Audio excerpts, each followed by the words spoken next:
What's up, family? Thank you for joining back. This is For Our Culture. This is timely where we're severing generational curses, um, teaching about financial education, financial literacy, health as wealth, how to build 750 credit score, how to properly equip your family with the necessary skill sets to navigate these troubled times. And we're here um, for my culture. This is something that I've been passionate about, and thank you for tapping in. Now, you could have been anywhere in the world, but you're here with me. So, my previous episodes, we were talking about how to build a 750 credit score, the five categories that builds up a credit score that you can utilize. Once you have this credit score, you can go and leverage it to purchase, that dream home, to purchase that Maserati that you can put on tour road, but or that triplex or duplex that you need, or just to have some money in your pockets for the holidays. And excuse me, not the holidays, just have the money in your pockets for whatever. Um, these skill sets and these strategies that I've learned has proven to work.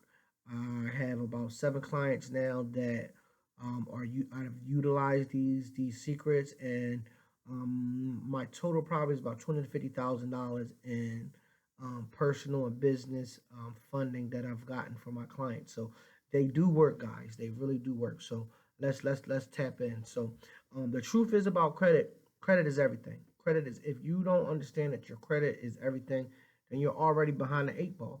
They don't want to teach us this in credit school. They don't want to teach us that in college. It's something that has to be taught, you know, um, from within.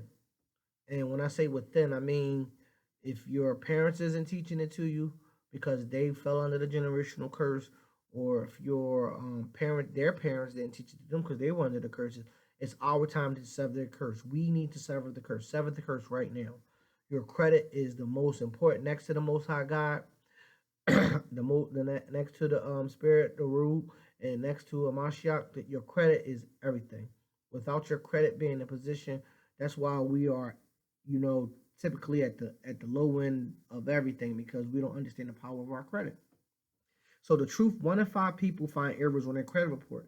Credit report mistakes can lead to disqualification for mortgages and car loans, as well as increased insurance premiums and interest rates. In some cases, those mistakes can even prevent you from getting a job. 78% of consumers who dispute credit reports errors were successfully in removing them. That's why it's very important that you understand what those five categories was. So once you know and you view your credit report, you know what to do next. So these strategies and topics now I'm gonna be discussing is what to do next. Now that you know what those five categories are, now what do we do to remove the bad stuff and start adding good stuff to get that credit score? What should your credit score look like? A credit score that my funding customers had was they had 100% payment history. That means they didn't miss any late payments. They had zero late payments on their credit report. Or if they did have late payments, it was either 2 years old or 6 months old. Anything within 6 months, is automatic denial. Anything within the 2 years, they tend to say it's miscellaneous. The longer the late payment is on your account, the less that it affects your credit report. But you typically don't want to try to attempt to go for funding if you have late payments within the last 6 months. If you do, try to call the creditor. Ask them to remove it. We have some tips and some hacks for that. Your credit utilization under 10%. Now, under 10%, you could get more money. Under 30% is more likely where you can start applying. But for sake of a less argument, you want to be under that 10% mark. So if an aggregate you have about 60K in credit on your report, you don't want to have spend more than $600 on that 60K, because that will have you over that 10%. But the closer you are to 30%, it's a ratio. The more you less that you're under 30%, the more money that the banks will give you. The closer that you are towards 30%, the lower the money that they'll give you. And I just did a client. They were under 40%. They was at like 32%, and they got $8,000 from Chase. So imagine if they were under 10%, how much money they would have got. Zero derogatory marks. So um, zero derogatory marks. You don't want to have anything derogatory. You don't want to have um, any collections, any late payments, any closed out accounts, any charge off accounts. Those are all considered derogatory. Any open public accounts, any bankruptcies, anything derogatory, anything that's looking bad on your credit report, you don't want to have. Um, Age of credit history. If you looked at the previous episode, the age of credit history, typically banks want to see 5 years of credit history.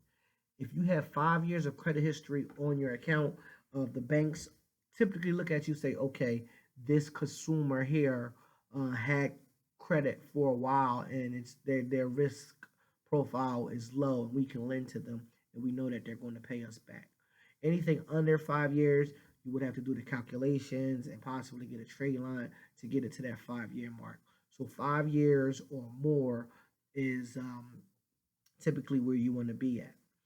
Total accounts, you want to have at least 10 plus accounts on your profile with a mixture. So you want to have that mixture of installment loans, and you want to have that mixture of revolving credit. Remember, open accounts are accounts that's not reported to your credit. That's like your cell phone bill. That's like your phone bill. That's like your gas and your electric bills, like your insurance. Those are open accounts, and they're not considered revolving accounts that's reported, or installment accounts.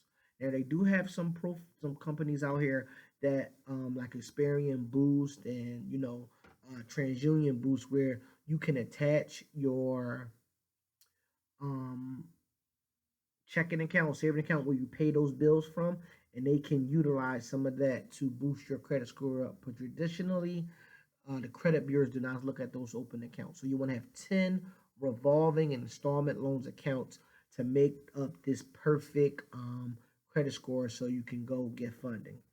And the last but not least is your credit inquiries. You want to have at least three or less credit inquiries.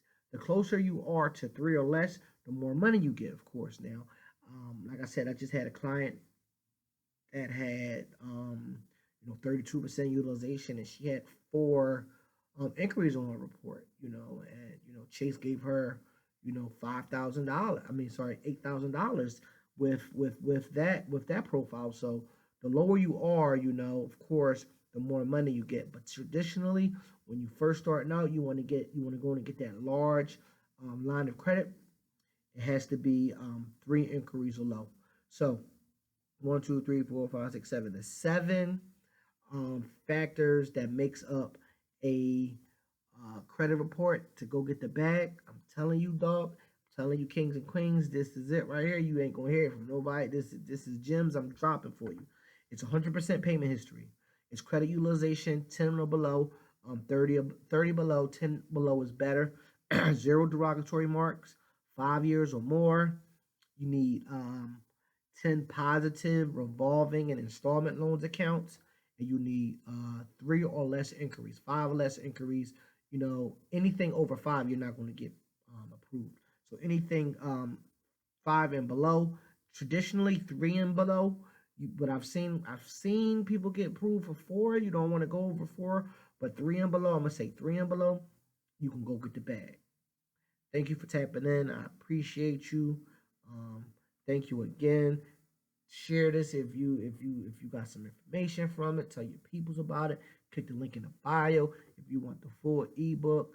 It tells you everything bar by bar, play by play. Pause. Thank you again for giving me your time. Your time is the most precious thing out here, and I hope and I bless you and your family.